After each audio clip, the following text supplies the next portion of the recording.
मार कुछ भी नहीं हुआ, थोड़ी सी परेड हो गई है, तो उसको इतना ज़्यादा आप एग्जैजरेट कर रहे हैं, एक्ट पे वो बात कर रहे हैं कि लॉयर्स ने ये कर दिया, लॉयर्स ने ये कर दिया। आप उसको 1 मिनट में आपने उसको विक्टिम पोर्ट्रे कर दिया है।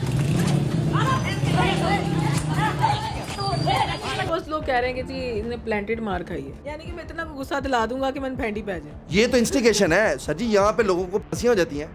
लॉयर्स कराची के, इनकी तीमारदारी जो है वो इतनी सेटिस्फैक्ट्री नहीं थी। अगर ये शायद लाहौर के होते तो उनकी सेटिस्फैक्शन ज़रा कुछ और होती। देखिए बाद में तो नहीं सुलही है, बाद में तो नहीं सुलही है। ये क्या है, यानी कि और मार पड़ती उसे। सवाल सिर्फ आ जाता है कि जिस टाइम आप किसी रेप्यूटेड प्रोफेशन को आप हिट करेंगे तो नेचुरल सी बात है, रिबर्टल आता है। एक चीज़ तो इसकी खासियत है कि इसको खबर बनना आता है। अस्सलाम वालेकुम व्यूअर्स, आप देख रहे हैं डेली सोशल पाकिस्तान और मैं हूं आपकी होस्ट अनहर मोइन। इस वक्त मैं मौजूद हूं सीनियर एडवोकेट हारून इलियास साहब के साथ। और जैसा कि आप जानते हैं कि सुबह से रजब भट्ट एक दफ़ा फिर खबरों की ज़ीनत बना हुआ है। मुक्के, लातें, थप्पड़ और न जाने कितना ही तशद्दुद किया गया। और हम ये वीडियो में वाज़ेह तौर पर देख भी सकते हैं कि इनके साथी नदीम नानी वाला भी इनके साथ मौजूद थे, जो कि मुसलसल उन्हें बचाने की कोशिश भी कर रहे थे। लेकिन क्या वजूहत हुई, क्यों वकीलों को इतना गुस्सा आ गया? मैंने कहा हारून साहब से जानते हैं, आखिर ये भी लाहौर के जाने माने वकील हैं और कराची के वकीलों की क्या साइकी थी कि इन्होंने इतना ही तशद्दुद कर दिया। अस्सलाम वालेकुम सर। जी वालेकुम अस्सलाम। सर जी इन्ना कुछ छड़िया जी, आपने सॉफ्टवेयर अपडेट की टर्मिनोलॉजी से मेरा ख्याल वाकिफ नहीं है। इतना सॉफ्टवेयर क्यों अपडेट करता बेचारा था, पहले ही बार इतना अपडेट हो गया है। आप लोगों को पीछे का बैकग्राउंड नहीं नजर आ रहा, पीछे स्टोरी देखें। यहाँ पे आप सारे एक्ट पे वो बात कर रहे हैं कि लॉयर्स ने ये कर दिया, लॉयर्स ने ये कर दिया। आप उसको 1 मिनट में आपने उसको विक्टिम पोर्ट्रे कर दिया है।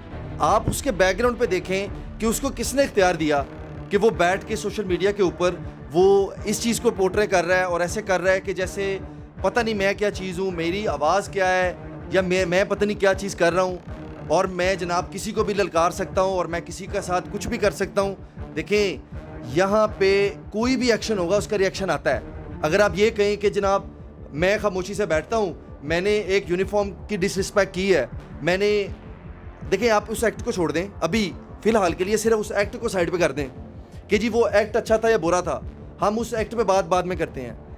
आपके बैकग्राउंड पे आए पहले। बैकग्राउंड ये कहता है कि जिस टाइम आप किसी बंदे की रिस्पेक्ट को, उसकी प्रोफेशनल डिग्निटी को, जिस टाइम आप उसके जो रिस्पेक्ट और मामलात हैं, उसके पर्सनल कैरेक्टर को आप हाईलाइट करेंगे, जनाब मेरे तो सारे यार दोस्त वकील हैं, मैं ये कर दूंगा, मैं वो कर दूंगा, तो बात ये है कि ये भी लॉयर ही हैं जिनके अगेंस्ट तुम बात कर रहे हो। ऐसा नहीं है कि वो लॉयर नहीं है, लॉयर दोनों तरफ खड़े हैं। यानी कि जिस मैदान में उतर रहा था उन्हीं मैदान वालों को बोल रहा था। तो नेचुरल सी बात है ना, आप अपने सर्वाइवल, जो आपको देखें आपको बचाने वाले कौन हैं, वो फेसिस कौन से हैं, वही आपको बचा रहे हैं। आपने तो इन्हें मजहब कर छोड़ा, आपने पता नहीं क्या क्या कर छोड़ा, ये एंड है। मतलब वो हमने ऐसी नस्ल की इमोरल वैल्यूज़, इमोरल हरकतें, डिसरिस्पेक्ट और अनएथिकल एक्टिविटीज़ देख ली, जो एक आम इंसान जब वो कर रहा होता है ना तो वो सोचता है अच्छा यार मैं ये करूं या ना करूं। मतलब what can be the consequences of these activities. कोई चक्कर नहीं है, वो माँ को छोड़ा, बाप को छोड़ा, वो बीवी और इसकी उसकी, मतलब तमाश भी नहीं तो एंड ही है ना। तो वो तो आप छोड़ ही दें उस बात को। सवाल सिर्फ आ जाता है कि जिस टाइम आप किसी रेप्यूटेड प्रोफेशन को आप हिट करेंगे तो नेचुरल सी बात है, रिबर्टल आता है। आप लोगों को वो एक्ट नज़र आ रहा है, उससे बैकग्राउंड देखें। यानी कि आपके ख्याल में कि एक प्रोफेशन को डिग्रेड करना, और वो भी वो प्रोफेशन जो उसको जो है वो चारों तरफ से घेर के खड़ा हुआ है और उसको बचाने के लिए भी उसको वही चाहिए, और वो नहीं बोल रहा है कि वो बरसाती आहो तो फिर रहते होना ही। आपसे वो अल्फाज बोले नहीं जा रहे। आप ये इमेजिन करें कि आप नहीं देखें मेरी बात सुने, आप वो अल्फाज बोल नहीं रही क्योंकि आपकी भी मोरल वैल्यूज़ हैं, आपके अपने एक रिस्पेक्ट है कि यार मैं बीइंग ह्यूमन जिस तरह से चीज़ों को लेके चल रहा हूँ वो मजाक नहीं है। सो आप खुद उसको पोर्ट्रे नहीं कर पा रही, तो दूसरी तरफ जब आप देखें तो वो सारी चीज़ें जब हो रही हैं तो आपको क्या लगता है कि एक्शन का रिएक्शन नहीं आएगा? बहुत लोग कह रहे हैं कि जी इन्हें प्लांटेड मार खाई है। देखें मेरी बात लॉयर्स प्लांटेड भी मार लेते हैं। नहीं ऐसा कुछ नहीं है, ऐसा सॉरी टू से ऐसा कुछ नहीं है। हमारे लिए हमारा प्रोफेशन, हमारा जो काला कोट है वो सबसे पहले है, उसकी रिस्पेक्ट और उसकी डिग्निटी, उस पर कोई भी क्वेश्चन कभी भी उठेगा तो नेचुरल सी बात है कि ये रिएक्शन आता है। और रही बात इस बंदे को, कम से कम एक चीज़ तो इसकी खासियत है कि इसको खबर बनना आता है। सो वो कोई प्रॉब्लम वाली बात नहीं है। तारे लाने आते लाने नहीं आते। आप अगर जो बात कर रही हैं ना कि जी वो ये प्लांटेड हो सकता है, तो इसमें कोई मतलब मैं इसको डिनाई नहीं कर सकता कि अगर आप ये कहें कि आप जी मैं आऊँगा और मैं ये करूँगा, जैसे वो सारी एक्टिविटीज़ चल रही होती हैं, यानी कि मैं इतना गुस्सा दिला दूंगा कि मन फेंडी पै जाए। ये तो इंस्टिगेशन है सर जी। यहाँ पे लोगों को फांसियाँ हो जाती हैं। अगर आप अपना पास चेक करें तो वो लोगों को फांसी भी हो गई है इस इंस्टिगेशन पे। इंस्टिगेशन क्या है? आप एड करना। मैं आपको इंस्टिगेट कर रहा हूँ कि फलां सर्टन एक्ट के लिए आप ये काम करें, तो आप वो काम करेंगी तो सज़ा जितनी मुझे होनी है अल्लाह की मेहरबानी से वो भी आपको भी होनी है।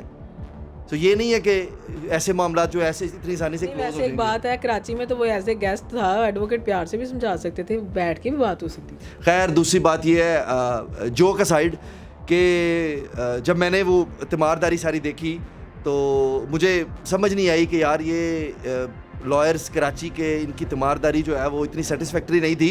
अगर ये शायद लाहौर के होते तो उनकी सेटिस्फैक्शन ज़रा कुछ और होती। देखिए बाद में तो नहीं सुलही है, बाद में तो नहीं सुलही है।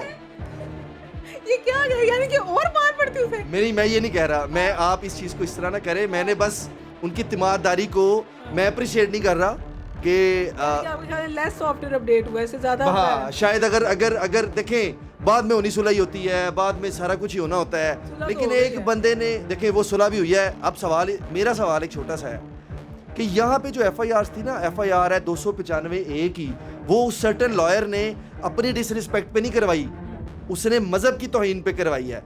सो वो सॉरी अगर उससे ज़ाती तौर पे कर भी लेता है किसी भी वजह से, तो क्या वो जो उसने एक्ट किया है डिसरिस्पेक्ट ऑफ रिलीजन, क्या वो ख़त्म हो गया? नहीं। तो वो पर्सनल अगर वो माफ़ी मांग भी लेते हैं, so what's a big deal?